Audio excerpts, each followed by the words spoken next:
Welcome back to Uplink. I'm your host, Andrew Hamilton. I'm joined by my co-host, as always, Royden Ogletree. I just woke up. We all did. From the devastating news that Google Stadia is dead. Oh, no. I know. Whatever will we do? Make sure to call your job and let them know that you'll be needing a day off to mourn. Need a bereavement day. Yeah, we will be covering this at the exact same level as we've covered the Queen's death. So we'll be following the funeral of the Stadia for the next 10 days. Stadia will be lying in wake. We're going to ship the body of Stadia across the country. We're going to tour Stadia around. So look what could have been. Tens of people are lined up outside right now, hoping to see the body of Stadia.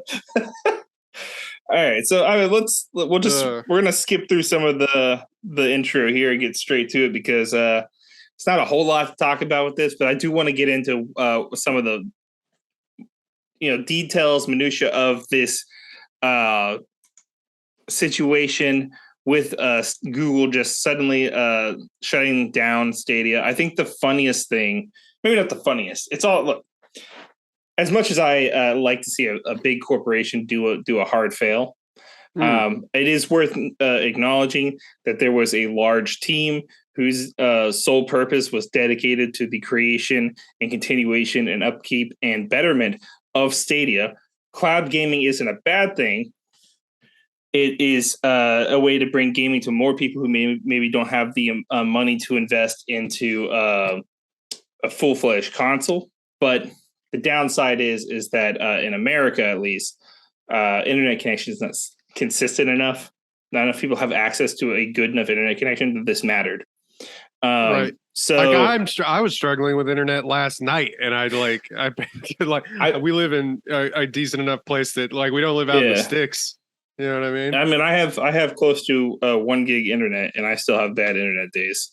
Not as many as I used to, but I still have bad internet days. But yeah, so it's worth noting that there are people out there who are now going to, I assume, either be out of the job or moved on to a project that they care a lot less about. The funny thing about this, though, is back whenever this first launched in 2019, right?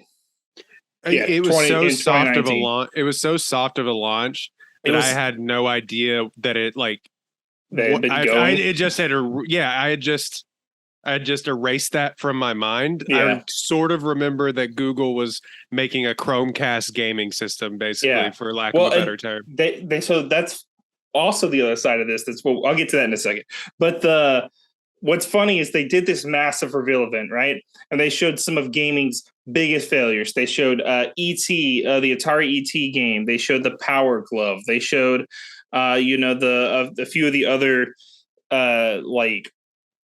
gaming innovations that were failures for their times. And they're like, what they all got wrong is they didn't have the money in Google to back them up. Now, if you don't know, Google has a long history of creating new innovative technology, and then about a year or two after it launches, or sometimes even before it launches, canceling it. Do we want to talk about Google Glass on this? Do we want to talk about that? So there's not much to talk about. It never came out. I tried Google Glass. I got a chance to try it, thanks to one of my family members having access to a dev kit model. Wasn't good. Was not a good experience. It was a good idea, bad execution. That sizzle reel they put out for that was incredible, though. And instead of improving on it, instead of doing better with it, they just went, oh, people don't like wearing glasses. That's the problem here, is that people don't want to wear glasses. Okay, well, we just won't do that then. You had a cool idea, Google. You don't have to cancel it. You could just do better, but that costs money. And I guess that's not something that one of the largest companies in the world has. I don't know. What's crazy about this is that Jason Schreier of previously on Kotaku now works at Bloomberg, one of the most famous game journalists out there. Shout out to Jason Schreier, who does not know me and will never know me. But I like to shout him out all the time. Right. He sat down with the CEO of Google right around the time of Stadia, and he said, "It's just another tech project that Google's going to invest in for a year or two and then throw away. He's like, now look, I understand why you would ask me that question, but no, we're all in. This is going to be an integral part of our brand going forward. Stadia will be part of Google from here on out. Fast forward 3 years later, here we are. Oops. I think the pandemic actually, whether or not it would have it expedited this or not, who knows? You'd think it would have helped because streaming services saw a boom during the pandemic. So right. If anything, that would have bolstered it. But the thing is that Stadia was confusing from the start. It was not well orchestrated. It was not well explained to the audience, because when they announced it, they went, all right, guys, this is Google Stadia. The controllers, Google Stadia. Oh no, it looked exactly like an Xbox 360 controller. It's not the controller. You got to pay, and also it doesn't come with the controller. So you pay $100 for a service. You pay $80 for the service, and then it's if you want the controller, you're gonna have to pay $130 for that. So altogether, it's like $200. But then you can stream all 11 games that we have on the service right here on your phone, right? Yeah, here on the smallest device in your building that you can't tell. Wow, that's weird. The guy green screened your phone out. All right. Yeah, but it wasn't part of this. Like I was saying, the Chromecast aspect of it. Then you have to buy. I mean, Chromecasts aren't that expensive, but I mean they're $50. Like, isn't that part of what they were trying to integrate here too? So, and I think Chromecast is a great invention. I really enjoy the ones that I have at my house. But I mean, I'm not using it for gaming. They were separate things. So there was two kind of ideas here. Stadia was supposed to be its own service that then Google Chromecast would later add on. But then they were like, okay, what if instead of that we do a puck, and we do the Google Stadia puck, and it's its own Chromecast style thing, and you plug that in. And then they were like, oh, what if Stadia you could just play through the browser, which you can. I don't know why you would, but you can. The real problem here is that despite having all the money in the world to invest in it, Google just did not take this very seriously. And you can tell because they were worried and constantly unaware of what they should and shouldn't do in the gaming industry, because they canceled projects on the most arbitrary level during development. So things are coming out now after the announcement of the cancellation, but apparently Hideo Kojima was working on a follow-up to Death Stranding that was going to be Stadia exclusive. CEO canceled it because he thought the single player nature was flying in the face of what the item was designed to do. We know that there were lots of indie devs that were promised. They're trying to invent the Switch after the Switch came out. Yeah, exactly. There were lots of indie developers that were promised a platform to publish on for the first time that would reach a massive audience that were having trouble getting their games out. The other side of this is there's an interesting kind of roundabout work for what Stadia was doing well, and that was becoming a testing ground for online games. So Destiny 2 used Stadia to test patches and rollouts because they could do them in real time. They could test balance patches and connectivity patches and do all this stuff with a smaller, less core audience who were still getting the full game experience, but were also basically working within a test grounds for Bungie. So now they're kind of lamenting the loss of that tool, because that's been very helpful, especially during the pandemic, because it allows them to test stuff from home without having to have their full dev kit. The thing that bothers me about this, that we've talked about kind of before, when these studios or get sold or shut down, is that and Stadia's not a studio, it's the gaming device itself, but there were Google Gaming Studios attached to it, right? Some of the people just didn't even know they had been fired. Yeah, dude, there's you sent me several tweets of the people were just like, oh well, yeah, and those people don't even work. I guess those people don't even work for Google. Those are partnered indie developer partners that were on board to launch their game as a Stadia exclusive, who had not been informed that the platform that they were launching exclusively on no longer was going to exist.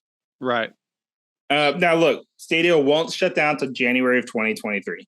So this isn't like, bam, it's gone. This is more like, hey, guys, so you know, we're going to shoot this dog in the head in January. Sorry about that, but it's what's going to happen.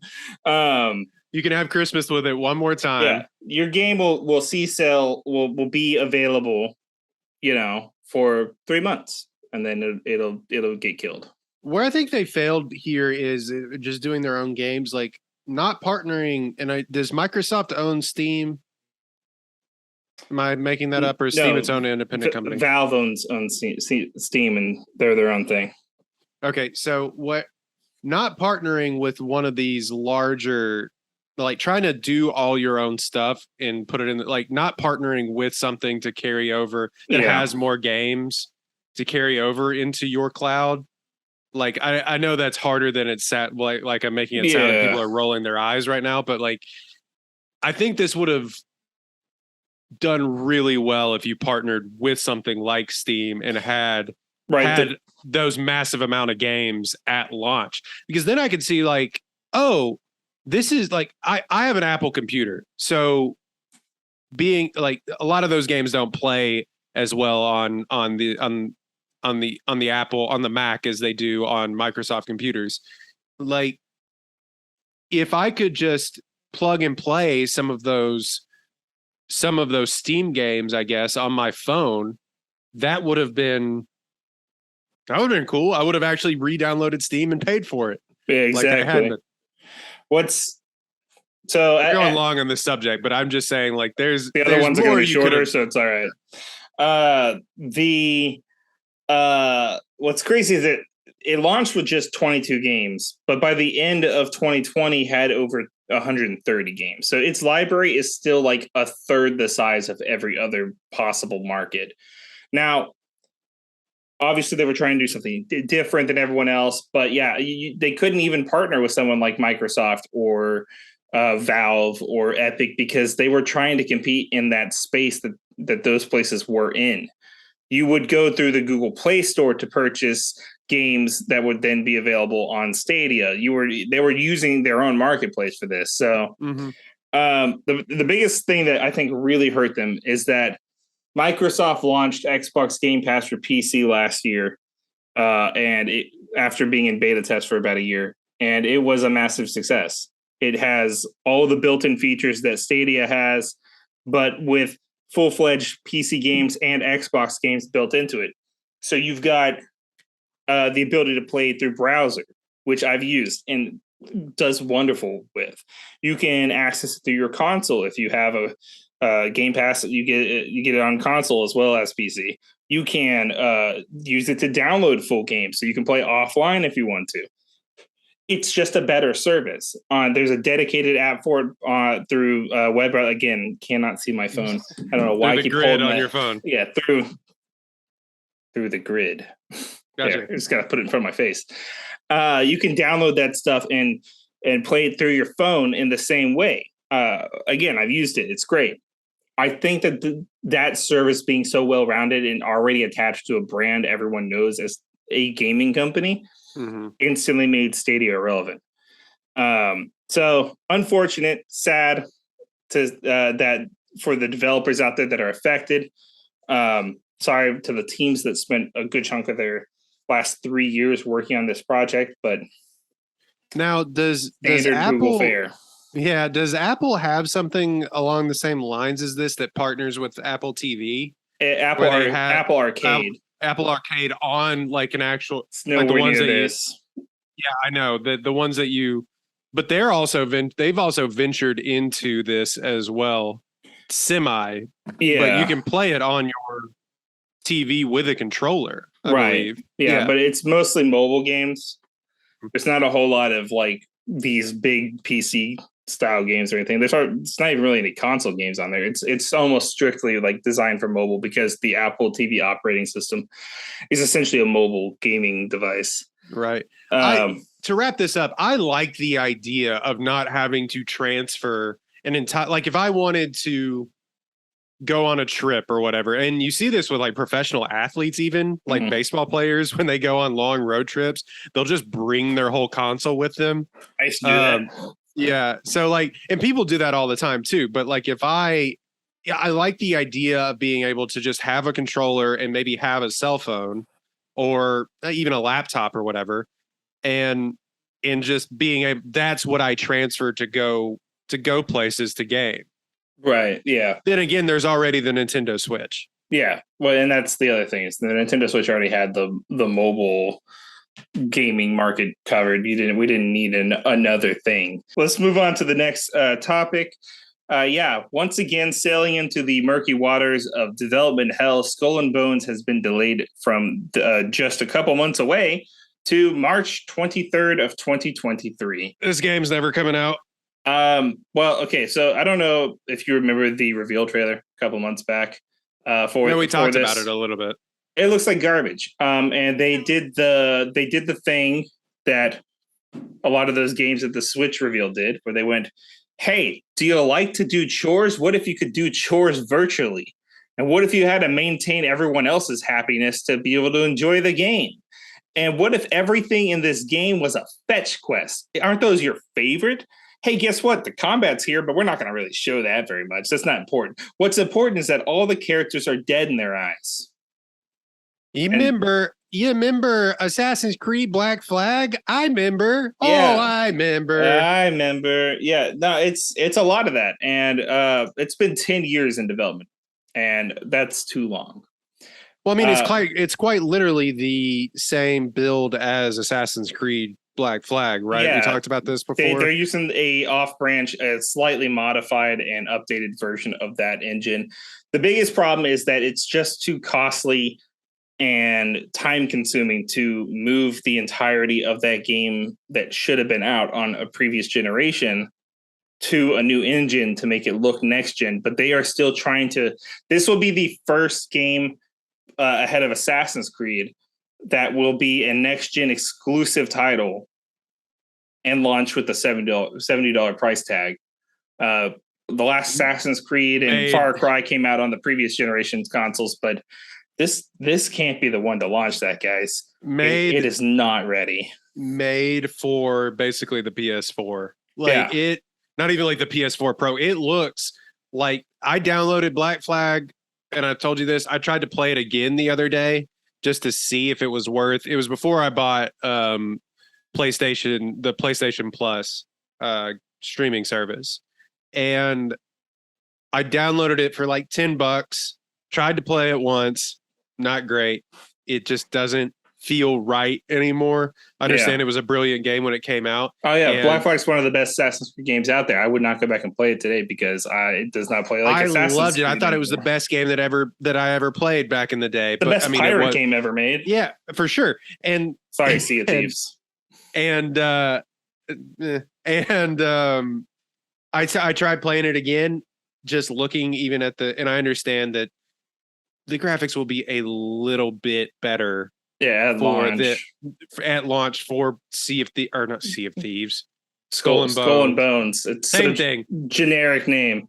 Yeah, then what the upscaled version of this Assassin's Creed is.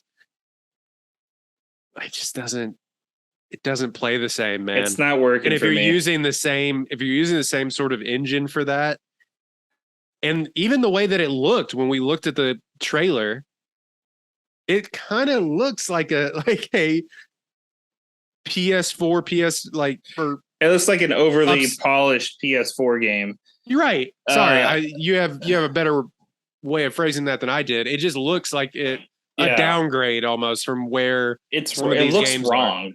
And what's worse is that some of the reports that are coming out from people. Now, listen, if you're a video game tester, don't break your NDA. You will get in trouble. I gotta emphasize that a lot right now because there's a lot of people out there who just feel like NDAs are not NDAs, and they are. If you sign an NDA, please don't discuss. That's how leaks happen, and that's how we end up with problems like the GTA 6 thing. What problem? Yeah, right. So a couple of testers on the game have said that while gameplay feels far more refined than previous builds and is fun to a certain degree, its progression is tedious but shallow. Its story is kind of like all over the place, babbling on and on and on without really going anywhere. And the core kind of like sailing the open ocean. Oh yeah, that it's all part of the metaphor. But like the core gameplay loop just isn't there in a way that makes you want to keep playing, which is a big problem because I think Reggie Fils-Aimé, or Fils-Aimé, whatever, however you want to pronounce Reggie, my body is ready, Reggie, previously of Nintendo, said it best whenever he said, "Why would you make a game that isn't fun? If it's not fun, why bother?" This is a fair. This is a simply make your game good. Yeah, simply make your game, a game. Yeah. I don't know how else to say. I feel bad for the developers stuck on this, who have been stuck on this for 10 years now, especially amid all the controversy and different plagues that have been placed upon the house of Ubisoft. But I'm glad it got delayed. Maybe it'll end up being a better game for it. I don't think March is long enough, honestly. Give it another year, for God's sake. But even as early as last year, we were still hearing problems about this game's development. Jason Schreier again did a massive breakdown of the turmoil that this game's development has been in the whole time. Not great. To me, Ubisoft has like too much dip on their chip, to be completely honest. Like too many franchises. They need to focus on one. Too many things going on. As somebody who downloaded Watch Dogs 2 last night, like no. Watch Dogs 2 is like the best thing Ubisoft has put out in recent memory, aside from Assassin's Creed Origins. Yeah, and so, it's polished, it's good, it's well written, it's fun. If they were still making more games like Watch Dogs 2, if Watch Dogs Legion was even like Watch Dogs 2, I'd be way more on board with where Ubisoft is as a company. But they are not. They're not making stuff like that, and that's disappointing. All right. So next thing we got going on is Cyberpunk. I found this. Cyberpunk is back, baby. I guess, man. I found this very interesting because that game was hot buttered garbage when it came out. Garbage coming soon to a Red Lobster near you. Corporate sponsor of this episode of Hardwired is brought to you by Uplink is brought to you by hot buttered garbage. That game was cheeks when it came out, man. That game was not good. Every build but the PC build was broken, and that was problematic. They overpromised, they underdeveloped, and then they released way too soon. That being said, this is a very clear case of a No Man's Sky situation where corporate leadership misled development team, which ended up misleading the public, which led to a bad launch. Then happened to hunker down, buckle in, and fix the game from the ground up through time after time after time of release, doing a ton of work, focusing on only that and shifting away from other projects to make sure that Cyberpunk felt like a finished product. I think the biggest things that helped is that they really buckled in and sat down and said, okay, we're not abandoning this game because it did poorly. Our reputation is on the line now. We stuck our necks too far out. We got, our head chopped off, got to sew it back on. Right. I mean, what we should clarify is that Cyberpunk has now sold 20 million copies. Yeah. 20 million copies, which, a couple years into release, not too bad. Right. That's about on par with a lot of PlayStation exclusives. I've seen more people just simply online or on TikTok or on Twitter playing it more. It's just popped up on my feed. So that's an interesting development from people saying it was DOA whenever it came out. Yeah. And look, I think there's a lot of people out there who wanted this game to be good, who just couldn't enjoy it at the time. I'm one of those people. I wanted Cyberpunk to be good, but I was wary going into into the launch, I could tell something felt off. Something didn't feel quite right about the kinds of previews and stuff we were getting. The language being used around the game felt like it was a little overly frilly, which typically happens whenever you're trying to compensate for what your game doesn't have. You try to sell it on a bunch of features that it definitely doesn't have. And I ended up being right, and I was sad that I was. And I think a big part of this resurgence is twofold. One, patches have been consistent with consistent updates from the Night City fake newscast that they do in place of developer diaries, which is great. It's in world. It feels like a fun way to deliver that information. And they kind of like even turned some of the glitches and problems into lore for that game, which, dude, more power to you. If you could pull that off, holy crap, that's such a smart idea. Just be like, look, we're not owned. They're like, whoa, that was weird. For a while there, all the cops had a glitch in their like nano matrix, and so they were hyper aggressive, and also would sometimes just appear behind you. Anyway, the police department put out a patch for that, so that's fine now. It's okay. Like that, it was built into the game, and I love that. But I think the biggest thing that helped is that Netflix did the Edge Runner series right before this resurgence happened. It came out. They did DLC that coincided with another major patch update that improved performance on last gen consoles and added some new gameplay and stuff. Then they announced the DLC. All that stuff all at the same time led to this resurgence in popularity and people getting a chance, because a lot of people abandon the game. They don't find out until there's DLC that the game's been patched and made better. So I think it was smart to do the anime series with Netflix. People really enjoy that anime really series. Good. Anyway, I think it was really well reviewed too. It was really good. If you haven't watched it yet, you should absolutely go check it out. And it's cool to find the items and some of the lore and stuff in game. I think that's a super smart idea. I'm happy for them. Good for you guys. I'm excited to see what you do with the DLC that's coming out next year. Sounds like a secret agent thing. They got Keanu Reeves back again to be like, hey, come on, we gotta look out. They're gonna get us. I'll be interested to see if this sort of has that continual get up, Sandra. I have to go potty. I saw one that was like, come on, mommy. And it was just kept going. I was like, oh God, what is this game?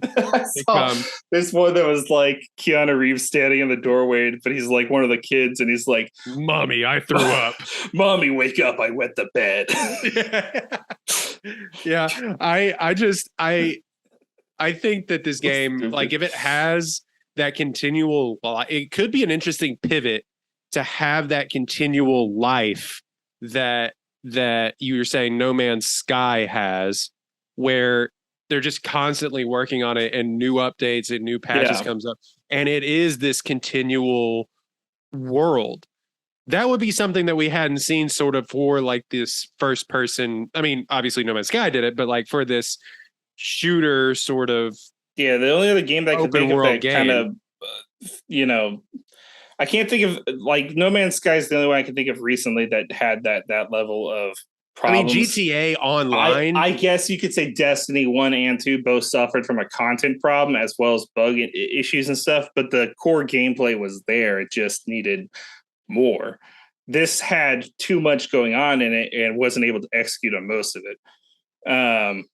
Anyway, I'm excited. Let's go ahead and move on to the next subject. You see Wiglett? I did not see Wiglett, actually. Let me look up Wiglett. Do me a favor, look up that Wiggly boy, and I'll explain what Wiglett is while you do.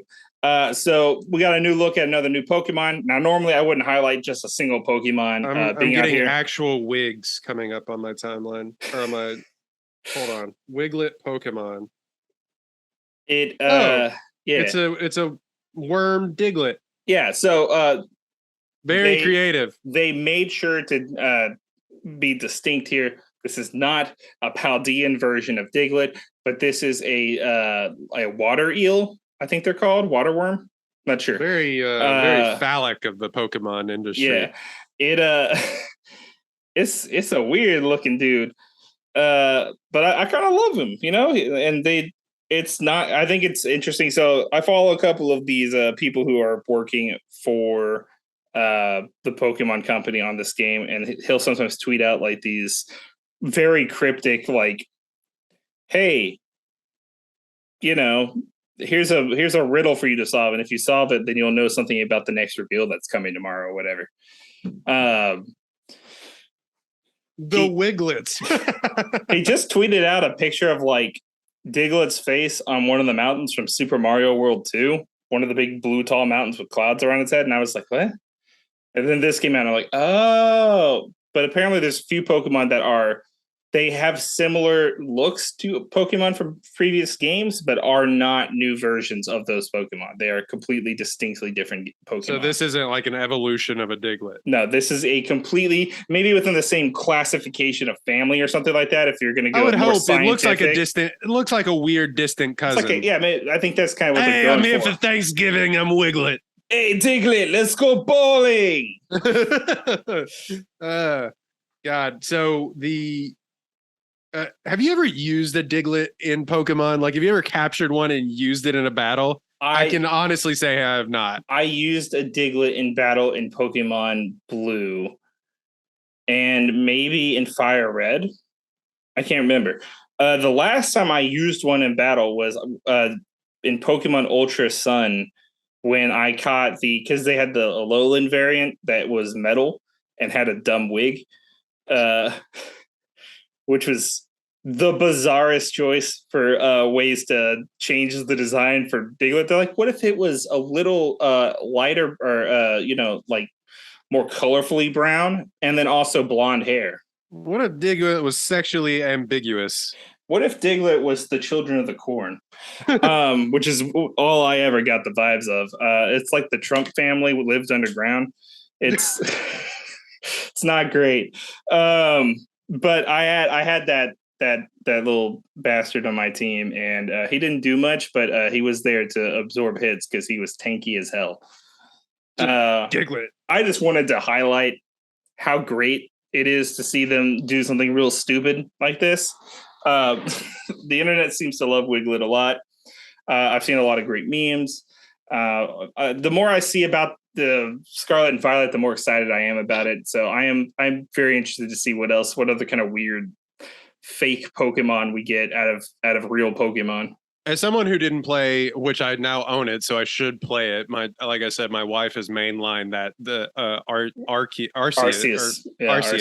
She mainlined Arceus, so like I never even touched it on. She was just like, no, mine. Like she just like. I was playing it with my daughter last night, actually. Yeah. So I am interested to actually play the new ones. As somebody who watched from afar of what they've been doing with these Pokemon games. But yeah, congratulations, Wiglett! Happy birthday! Merry Christmas and happy birthday to you! All right, and now it's time for our world famous. Hey, my name's Wiglett. Segment. I'm trying to sell you Bitcoin. Hey, you know about invested cryptocurrency? In cryptocurrency. I'm telling you, Web3 is the future, cousin.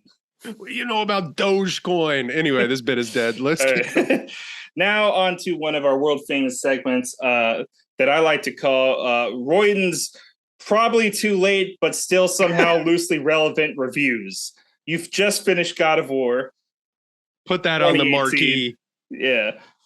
God of War 2018 is free on the PlayStation Plus collection or the PlayStation Classics collection. On both, I think. I forget, like, it came with the PS5 before the PlayStation Plus was downloaded. Yeah. Anyway. The PS Plus collection, I think. Yeah, so tried to play it when I had no games for the PS5, and it subsequently somehow, due to, like, whatever was going on with PS5s at the time, just broke my PS5, basically. It would not play PS4 games. I don't know if I ever told you this. Oh, wait, yeah, no, I do remember. It just would not play PS4 games. There were a few people who had that problem. Yeah, I just would get to where I would try to fight Baldur, and then it would just stop my PS5.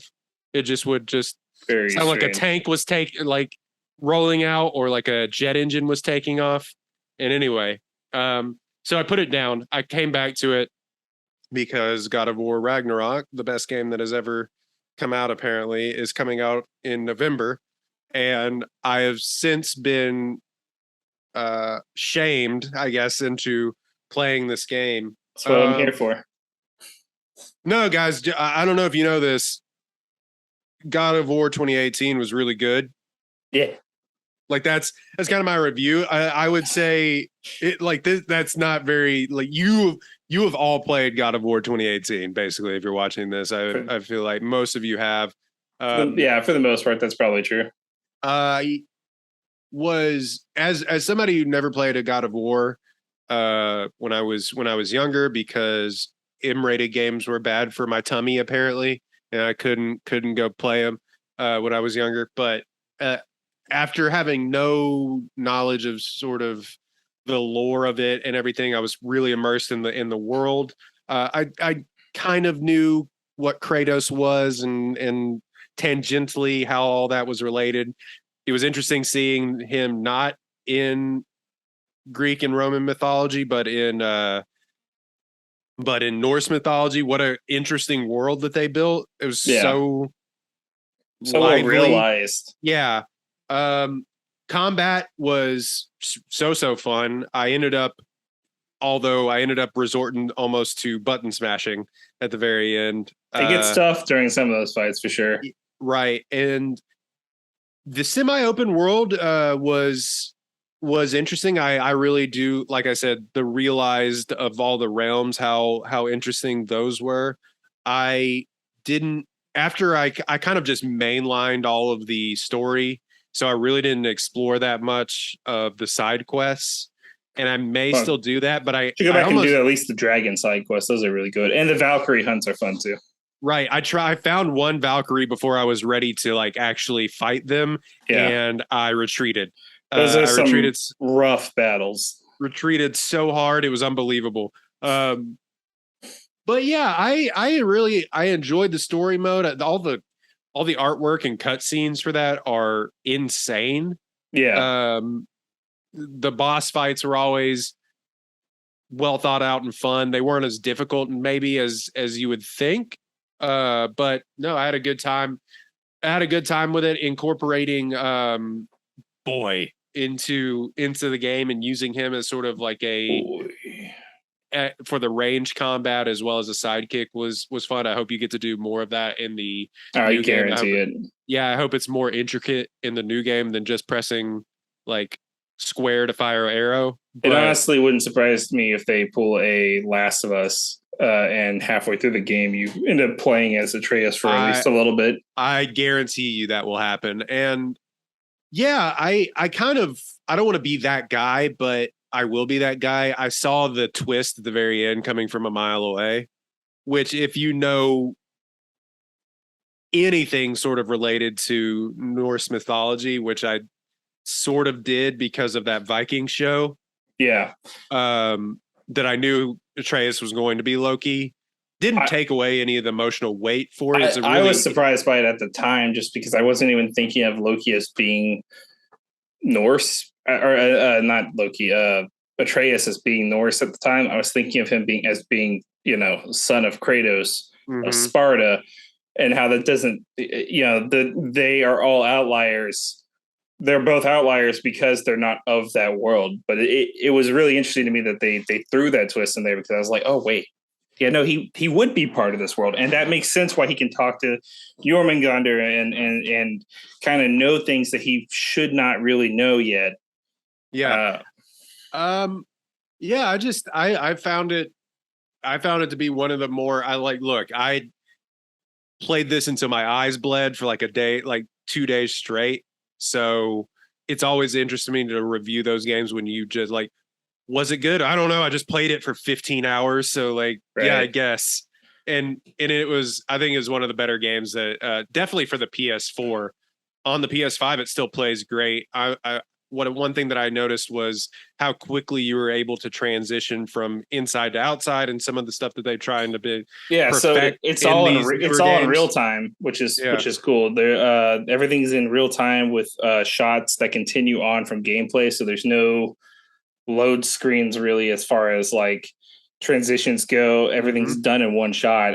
It was a really unique take that has now been replicated, and sounds like the new Dead Space remake will follow that practice too. There was the reason I kept playing it is because it demanded that I kept. Yeah, it kind of felt like it was it. all one thing, and if you took a break, you were wrong. Right. There's no time to ever really like take a breath, and like I had to do manual saves in a game, which I hadn't done in forever because it was just like it felt like a good idea. Like, oh, I got to pause here because I got to go like feed my dog. It's just like I hadn't used the bathroom in forever. Let me like there's no fighting going on. Okay, cool. Let me take a minute and save. Yeah. So it's hard for me. What's your number? Out of 10? Yeah, out of 10. Yeah. I give it. Let's see. How many boys out of 10?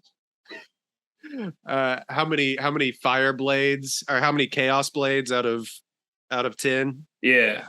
I give it a obviously like a 9 out of 10. I think I would take points off for sort of how repetitive the combat can get a little bit. And one thing that I noticed that they're trying to do in this new game, as opposed to this past game, is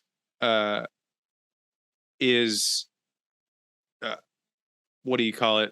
Variety. Not villain variety, I guess is how you would say. Like, there was a lack of like most of the mini bosses were the same but different colors and stuff. Yeah, and it was almost like how many different types of Draugrs can you fight? Yeah, and that's fine. It worked for being stuck in one realm that only has so many, types of enemies in them. And then you had each realm had its own, little mini boss, but then you wouldn't really want to run into them again once you crossed over. But this next game looks like it's going to be, a lot more varied in its combat.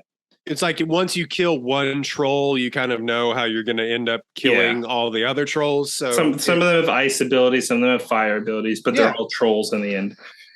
Yeah, I'm not going to sit here and tell you that God of War 2018, the absolute masterpiece that was well reviewed and downloaded by millions of people, is bad. It's not. And like I said, I gave it a 9 out of 10. There's just a couple of things that after, like I said, 15 hours of mainlining it right into my veins. Right. I was like, you're coming at it 4 years later too. So there's been some, changes to game design and stuff over the last 4 years that may affect your opinion of choices made in 2018 for the game design and stuff. Also, I will say the acting by the voice cast in the game, or the actors in the game, top notch. So good. We're gonna go ahead and wrap it up there. As always, you guys should subscribe and like this video.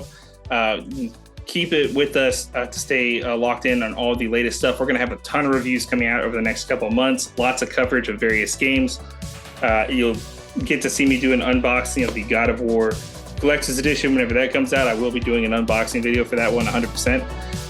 And so I'm very excited to share that stuff with you guys. So make sure to subscribe and like and share all of our content. Stay tuned here for all the latest games, reviews, previews, news, existential crises, shutdowns, delays, and NFTs. I've been Andrew. That's Royden. We'll catch you guys next time.